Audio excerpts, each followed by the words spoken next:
अगर हमने गलती से किसी के साथ, अनजान व्यक्ति के साथ, या जिसका हमें पता ही नहीं है कि एचआईवी स्टेटस है क्या आपको पता है कि अपने पार्टनर का एचआईवी स्टेटस क्या आपको पता ही नहीं है, क्योंकि आपने टेस्ट तो कभी कराया नहीं है। अगर हमने गलती से किसी ऐसे व्यक्ति के साथ संभोग कर लिया है जिसका हमें स्टेटस नहीं पता, या सेक्स करने के दौरान कॉन्डोम ब्रेक हो गया है, या आपको किसी व्यक्ति की नीडल प्रिक हो गई है, आपकी उसकी नीडल चुभ गई है और आपको नहीं पता उसको एड्स है या नहीं, ऐसे केसेस में भी आप खुद को एड्स होने से बचा सकते हैं। लोग डरते हैं कि कहीं मुझे एड्स ना हो जाए, लेकिन अगर आप समझदार हैं, जैसे प्रेगनेंसी हमें पता है कि 72 घंटे के अंदर ये गोली ले लेंगे तो हम प्रेगनेंसी को रोक लेंगे होने से, ऐसे ही अगर हम पोस्ट एक्सपोजर प्रोफाइलैक्सिस नाम का ट्रीटमेंट ले लेते हैं 72 घंटे के अंदर अंदर उस व्यक्ति के साथ, जो अनजान व्यक्ति के साथ हमने कुछ कर लिया है गलत, तो उस केसेस में भी हम अपने आप को एड्स होने से बचा सकते हैं। और यदि हमें पता हो कि भाई जहां हम जा रहे हैं वहां पर हमें एड्स हो सकता है, जैसे कोई नर्स है वो किसी एचआईवी पीड़ित की सेवा कर रही है, तो ऐसे में उसको पता है कि भी उसको एचआईवी होने का खतरा है, ऐसे केसेस में प्री एक्सपोजर प्रोफाइलैक्सिस यानी एक्सपोज होने से पहले का जो ट्रीटमेंट है वो मेडिसिन लेकर वो खुद को तैयार कर सकती है, जिससे अगर एड्स का वायरस उसके अंदर एंटर भी करेगा तो भी उसको एड्स नहीं होगा, तो भी उसके अंदर एचआईवी का वायरस मल्टीप्लाई नहीं करेगा। अक्सर आपने सुना होगा कि खून से या सेक्स के दौरान वीर्य से ही आपके अंदर एचआईवी ट्रांसफर हो सकता है। ऐसा नहीं है। खून से, वीर्य से पहले निकलने वाले प्री सेमिनल फ्लूइड से, योनि के से निकलने वाले पदार्थ से, वेजिनल फ्लूइड से, या ब्रेस्ट मिल्क, मां के दूध के अंदर सीधे तौर पर एचआईवी वायरस प्रेजेंट हो सकता है। यदि कोई भी व्यक्ति एचआईवी से ग्रसित है, एचआईवी पॉजिटिव है या एड्स से ग्रसित है, तो इन सभी फ्लूइड्स के अंदर डायरेक्टली तौर पर आपको एचआईवी डिटेक्ट हो सकता है। और अगर ये कोई भी फ्लूइड जो एचआईवी से ग्रसित है, पॉजिटिव है, आपकी म्यूकस मेम्ब्रेन के कांटेक्ट में आ गया। म्यूकस मेम्ब्रेन क्या होती है? वो पतली झिल्ली जो आपके शरीर की ओपनिंग्स को, जहां से आपके शरीर के ओपनिंग्स होते हैं, एनस होता है, वेजाइना होता है, पेनिस होती है, या माउथ होती है, आपकी जो मेम्ब्रेन्स है, म्यूकस मेम्ब्रेन्स, वहां के कांटेक्ट में अगर आ जाता है ब्रोकन म्यूकस मेम्ब्रेन के, तो वो वायरस वहां से आपको एंटर कर जाता है। और इसीलिए अगर वीर्य का छींटा या खून का वो छींटा जिसके अंदर वायरस है आपकी आंख में गिर जाए तो भी आपको एचआईवी हो सकता है। इसीलिए जो भी सर्जन सर्जरी परफॉर्म करते हैं उनको प्रोफाइलैक्सिस के तौर पर आंखों पर चश्मा पहनने के लिए भी कहा जाता है कि अगर सर्जरी के दौरान एचआईवी पॉजिटिव का खून का छींटा आपकी आंख में गिर गया तो आप एचआईवी पॉजिटिव हो सकते हैं। तो इतना खतरनाक जो रिस्क है वो एचआईवी होने का हो सकता है। और इसका जो छोटा भाई है जिसे हम हेपेटाइटिस सी वायरस बोलते हैं, काला पीलिया, वो भी इसी तरीके से फैलता है जैसे कि human immunodeficiency virus, HIV virus फैलता है। अब आप कहेंगे जी हमारे शरीर में तो इसके अलावा भी फ्लूइड्स होते हैं, उल्टी या फिर हमारा जो मल है, मूत्र है, पसीना है, आंसू हैं, क्या उनसे भी एचआईवी हो सकता है? नहीं, लेकिन एक शर्त पर उनसे एचआईवी फैल सकता है, यदि उनके अंदर खून प्रेजेंट है। मान लो खून की उल्टी है, कोई खून है उसके अंदर और वो किसी म्यूकस मेम्ब्रेन के कांटेक्ट में आ गया हेल्दी व्यक्ति के और उसके अंदर एचआईवी वायरस था उस उल्टी के अंदर, उस खून के अंदर, तो आपको ऐसे केसेस में HIV from infected person to healthy person जो ट्रांसफर है वो हो सकता है और आप एड्स से ग्रसित हो सकते हैं। टैटू बनवाने से और कान नाक बिंधवाने से अक्सर हमने देखा है कि हम किसी भी मेले में जाते हैं, दुकान में जाते हैं, या कोई बोलते हैं जी हम हमारी बेटी का कान छेद दो, लो इसके कान में हमें वो डालना है जो भी ऑर्नामेंट होता है सोने का, या इसके नाक में हमें कोका डालना है, या इसके हाथ पे जी ये साइन बना दो, ये नाम लिख दो। एचआईवी पॉजिटिव होने का मतलब होता है कि किसी भी व्यक्ति के अंदर ह्यूमन इम्यूनोडेफिशिएंसी वायरस का होना, यानी आज मेरे अंदर वो वायरस एंटर कर चुका है, that means I am positive for that virus. और अगर वो एचआईवी, ह्यूमन इम्यूनोडेफिशिएंसी वायरस, जैसा कि नाम ही बता रहा है, एक व्यक्ति के इम्यून सिस्टम को डेफिशिएंट बना रहा है, इतना सप्रेस कर रहा है कि उसके अंदर बीमारियां जन्म लेने लगी हैं, तो कई तरह की बीमारियां जब हमारे शरीर में उस एचआईवी होने की वजह से डेवलप होने लगती हैं तो उन कई तरह की बीमारियों को सिंड्रोम का नाम दिया जाता है, इसीलिए वो बन जाता है एड्स, एक्वायर्ड इम्यूनोडेफिशिएंसी सिंड्रोम। तो ये आपको भ्रांति अपने मन से खत्म करनी है कि जो भी व्यक्ति एचआईवी पॉजिटिव है उसको एड्स है, यानी एड्स से ग्रसित व्यक्ति एचआईवी पॉजिटिव हो सकता है, लेकिन एचआईवी पॉजिटिव व्यक्ति को एड्स हो सकता है। टैटू बना दो इसके, जो भी टैटू की मशीन है वो टैटू को आपकी स्किन में गोदने के लिए आपकी स्किन की एपिथेलियम को पंक्चर करते हुए उस इंक को उस एपिथेलियम के नीचे रखती है, जिस कारण से यदि अगर टैटू बनवाने वाले जो टैटू बना रहा है उसकी मशीन की नीडल पर किसी एचआईवी व्यक्ति, आपको नहीं पता ना आपसे पहले जो टैटू बनवा के गई है या गया है वो एचआईवी पॉजिटिव था कि नहीं था, आपसे पहले जो कान बिंदवा के गई है या गया है, या जो नाक बिंदवा के गया है या गई है, उसको एचआईवी था या नहीं था। तो अगर आपको नहीं पता तो वो नीडल आपको लग जाए,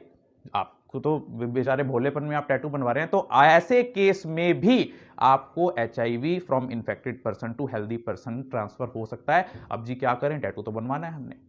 ऐसे में आप केवल लाइसेंस्ड पर्सन से, जिन्हें सरकार ने लाइसेंस दिया है या जो क्वालिफाइड पर्सन हैं, उनसे ही टैटू बनवाएं, या फिर अगर आप कान नाक छेदन करवाने के लिए जा रहे हैं तो जो उसकी नीडल है, जो सुई है, उसको कहें कि इसे स्टरलाइज कर दो। स्टरलाइज, साफ नहीं, स्टरलाइज। स्टरलाइज मतलब कि उसको तेज आंच पर 2-3 मिनट तक, 4 मिनट तक बिल्कुल रेड हॉट कर दो, ऐसे पकाकर फिर ठंडा करके उस नीडल से मेरा कान छेदो, ताकि उसके ऊपर कोई भी बैक्टीरिया, फंगस या वायरस अगर लगा हुआ है नीडल के, तो वो आपकी बॉडी के अंदर एंटर नहीं करेगा। अक्सर हमने सुना है कि जी सुई एक दूसरे की उपयोग करने से एड्स फैल जाता है। बिल्कुल गलत धारणा। ना केवल सुई बल्कि पूरा सिरिंज सेट अगर किसी एड्स ग्रसित व्यक्ति के कांटेक्ट में आ गया, उसके ब्लड के कांटेक्ट में आ गया, फ्लूइड के कांटेक्ट में आ गया है, तो वो पूरा सिरिंज, प्लास्टिक का पार्ट भी, सिरिंज सेट भी, नीडल भी, इवन उस व्यक्ति की कॉटन भी, कई बार आपने देखा होगा कि जी वो सुई लगाने के बाद हम कॉटन से साफ कर देते हैं, उसके ऊपर थोड़ा सा ब्लड लगा रहता है, अगला पेशेंट आता है और उसी से हम उसकी नीडल साफ कर दें, तो जहां जहां पर भी वो फ्लूइड कांटेक्ट में आया है, चाहे वो सिरिंज की नीडल है, प्लास्टिक सेट है, सिरिंज सेट है, कॉटन है, वो सारी चीजें अगले हेल्दी व्यक्ति के अंदर एचआईवी वायरस को ट्रांसफर कर सकती है। अक्सर एक ये गलत धारणा है हमारे समाज में कि केवल वेजिनल सेक्स से, योनि के अंदर लिंग के प्रवेश करने से ही जो एचआईवी है ट्रांसफर हो सकता है। ये बिल्कुल गलत धारणा है। किस करने से भी एचआईवी हो सकता है, बहुत रेयर चांसेस हैं, लेकिन अगर आप किसी को ओपन माउथ किस कर रहे हैं और आपका सलाइवी का, थूक का एक्सचेंज हो रहा है, तो ऐसे केस में भी आपको एचआईवी ट्रांसफर हो सकता है। कैसे? वैसे तो सलाइवा में हमारी प्रकृति ने ऐसा एंजाइम दिया है, ऐसा उसके अंदर रसायन डाला है कि एचआईवी का वायरस उसके अंदर टिकता नहीं है, होता ही नहीं है। लेकिन कई बार क्योंकि हमारे भारतीयों में या आम लोगों में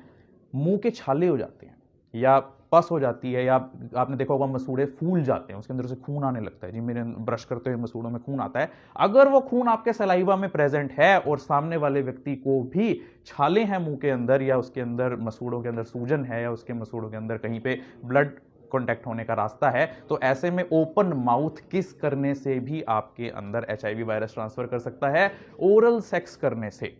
आपने सोचा होगा कि जी वेजिनल या एनल सेक्स करने से ही एचआईवी फैलता है। अगर आप ओरल सेक्स कर रहे हैं विदाउट यूजिंग कॉन्डोम, उससे भी आपको एचआईवी वायरस ट्रांसफर हो सकता है, क्योंकि मैंने आपको बताया कि प्री सेमिनल फ्लूइड, वीर्य से पहले निकलने वाले फ्लूइड से, और साथ में अगर उस लिंग के घर्षण पे जो उसके ऊपर म्यूकस मेम्ब्रेन पे अगर वायरस प्रेजेंट है, और जो ओरल सेक्स परफॉर्म कर रहा है विदाउट कॉन्डोम, अगर उससे वो वायरस ट्रांसफर हो गया उस हेल्दी पर्सन को, ऐसे में भी आपको एचआईवी ट्रांसफर हो सकता है। और ना केवल एचआईवी बल्कि कई तरह की सेक्सुअली ट्रांसमिटेड डिजीजेस, एसटीडीज आपको ट्रांसफर हो सकती है, जैसे क्लैमाइडियोसिस, गोनोरिया, सिफिलिस। तो ये बात बतानी क्यों जरूरी है कि अक्सर हम वेजिनल सेक्स के दौरान ही कॉन्डोम का इस्तेमाल करते हैं, ओरल सेक्स के दौरान नहीं करते हैं। अब सवाल उठता है, क्या एनल सेक्स के दौरान एचआईवी ट्रांसफर हो सकता है? यस, एनल सेक्स के दौरान तो वेजिनल सेक्स से भी ज्यादा चांसेस हैं कि किसी व्यक्ति के अंदर एचआईवी का ट्रांसफर हो जाए, क्योंकि एनस की जो म्यूकस मेम्ब्रेन होती है वो वेजाइना की म्यूकस मेम्ब्रेन से भी कई गुना पतली होती है। इसीलिए हमेशा, क्योंकि आजकल हमारे जो समाज का सेक्सुअल बिहेवियर है वो बदल रहा है, आप देख रहे होंगे कि लड़कियां भी आजकल एक दूसरे के साथ सेक्सुअल कॉन्टेक्ट में है, जिसे लेस्बियन सेक्स बोलते हैं। कई तरह की सेक्सुअल ओरिएंटेशंस होती हैं,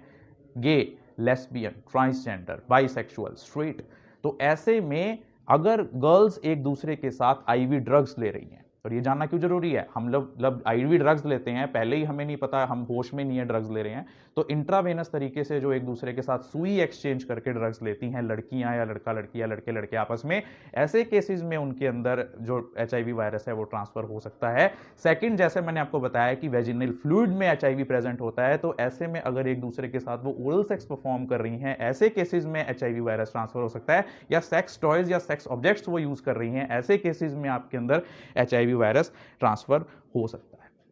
आजकल हमारे समाज में एक बहुत चलन चल रहा है मल्टीपल सेक्सुअल पार्टनर्स की, जी एक से ज़्यादा सेक्सुअल पार्टनर्स है, मेरे रिलेशंस है, मैं जहाँ जाता हूँ मैं वहाँ रिलेशन बना लेता हूँ। इसको बड़ी ही टोर से बताया जाता है कि देखो मैं इतने गर्लफ्रेंड्स हैं मेरी। लेकिन अगर आपके एक से ज़्यादा सेक्सुअल पार्टनर्स हैं, multiple sexual partners you are having, that means you are an increased range of this sexual transmitted disease including human immunodeficiency virus. और ऐसे में तो ये भी देखा गया है कि पूरा ग्रुप ही उन डिजीज से ग्रसित हो जाता है, क्योंकि एक पार्टनर दूसरे के साथ रिलेशन, उसके बाद दूसरे, वो सबको ट्रांसफर कर देता है। तो stop having multiple sexual partners. शराब पीने से मैंने आपको बताया कैंसर भी हो सकता है, और जो लोग शराब पीते हैं उनके अंदर प्री डायलेक्शन है कि उनके अंदर HIV भी ज्यादा हो, क्योंकि ऐसा व्यक्ति शराब के नशे में, शराब का मतलब होता है, किसी को पता है शराब किस किस शब्द से बनी है?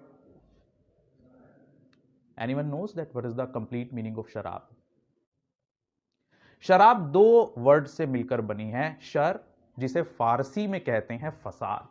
और आब जिसे फारसी में कहते हैं पानी। शराब का मतलब होता है फसाद का पानी, यानी जो लोग भी शराब का सेवन करते हैं वो समझ लीजिए कि वो फसाद का पानी पीकर चलते हैं, और वो उनके जीवन में फसाद खड़ा कर सकती है। तो शराब का सेवन करने वाले लोगों के अंदर HIV की संभावना ज्यादा रहती है, क्योंकि उनको होश रहता नहीं, वो ड्रिंक एंड ड्राइव भी करते हैं, वो ड्रिंक एंड सेक्सुअल रिलेशंस भी करते हैं, तो वो ऐसे में उनको होश ही नहीं रहता कि वो कहां प्रोटेक्शन यूज कर रहे हैं कहां नहीं। तो अगर आपके पार्टनर्स, चाहे वो मेल पार्टनर्स या फीमेल पार्टनर्स है, शराब का सेवन कर रहे हैं और आप उनके साथ सेक्सुअल कॉन्टैक्ट में हैं, तो आपको ध्यान रखना चाहिए